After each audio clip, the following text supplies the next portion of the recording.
Okay, I've got the second installment on writing classes and creating objects. I want to take a specific look at something now in terms of methods that we have to include in our class design, a method specifically called a constructor. A nice thing right off the bat with working inside Visual Studio is that you don't have to worry about destructors at all. The garbage collection feature inside Visual Studio actually periodically checks for any unreferenced objects and destroys those object references and, of course, releases those resources as you go. But you do have to write a constructor, that method that will execute when you instantiate or when you desire to instantiate an object. And you've used these methods quite often. We've used them most recently in the arrays lab and the review lab when you actually use the keyword new. So the constructor method itself has to be named new. We can overload it. Overloading basically means that we can have a similar named method or same name method with a different arguments list. So we could have multiple news, and we will, in this case, have more than one new. If we think about designing a constructor for payroll, we might think, well, we know that the user is going to enter hours and rate. So let's create a constructor that will take hours and rate as arguments. So let's take a look. So there's my two constructors. My default constructor, which I will always define for inheritance, just instantiation, possibly even just to access those shared property variables. And here's my parameterized constructor. So it is friend, so it can be accessed anywhere from this assembly. It is a sub-procedure, and its name is new, as required. It takes two parameters, an hours value and a rate value. Sets the hours using the hours property procedure. So it says me.hours. Hours is the name of the property. And we pass it. So go down here to hours. In the set side, set does take an argument. So hours equals hours value. So the set side will take that hours value. Here it's known as set hours value, and it runs through that validation. And then the similar sort of action for rate. The rate is the name of the property. There's our rate property, and it is actually setting the value of that pay rate, that hidden pay rate variable, based on what was passed through the parameterized constructor.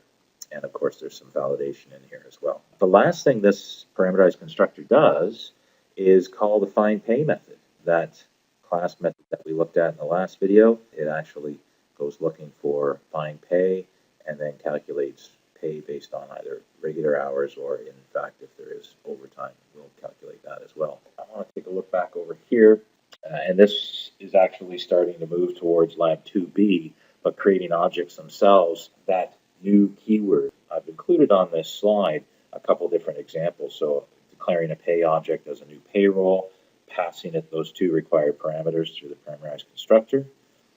Or I can go ahead and declare a pay object. At this point, all it is a declaration. There's nothing been assigned. And then the second line, I actually pay object equals new payroll. I might do this simply for access to the summary data. So I'll just take a look over here. Here I've got a pay object declared as a new payroll, and I actually pass it two values. That's my declaration of an object and instantiation all in one using the parameterized constructor. Go back to my payroll class. There's a couple of cool things you can do here. If I right-click on payroll, I can go to something called the class diagram. And this is all generated for you, and it's kind of a nice add-on for documentation. Here's my payroll class, and if I extend it, it actually breaks down all of my fields otherwise known as attributes. There's the properties. Some of them are read-only, so total pay, number processed, overtime hours are all read-only, and then rate, pay, hours. Actually, no, pay is read-only as well, and rate and hours are read-write. And then there's methods. There's my find pay method, and there's the new +1 overloaded version. There's another method in there which is part of a future lab we'll take a look at another time. The interesting thing about the class diagram is you can do this at any level. So I can go up to my project and right-click on this and view the class diagram. And it gives me all elements, the different forms, my different classes, everything including my settings and resources for the module. So that's something that we can take a look at as we start to grow this application. That's the end of my series on OOP concepts, and hopefully these videos in conjunction with chapter 11. I'm actually going to give you this payroll class. I'm going to post a PDF that has a lot of this sample code in it for your reference, just so you got it to supplement the video. You should be set to go for planning for Lab 2A.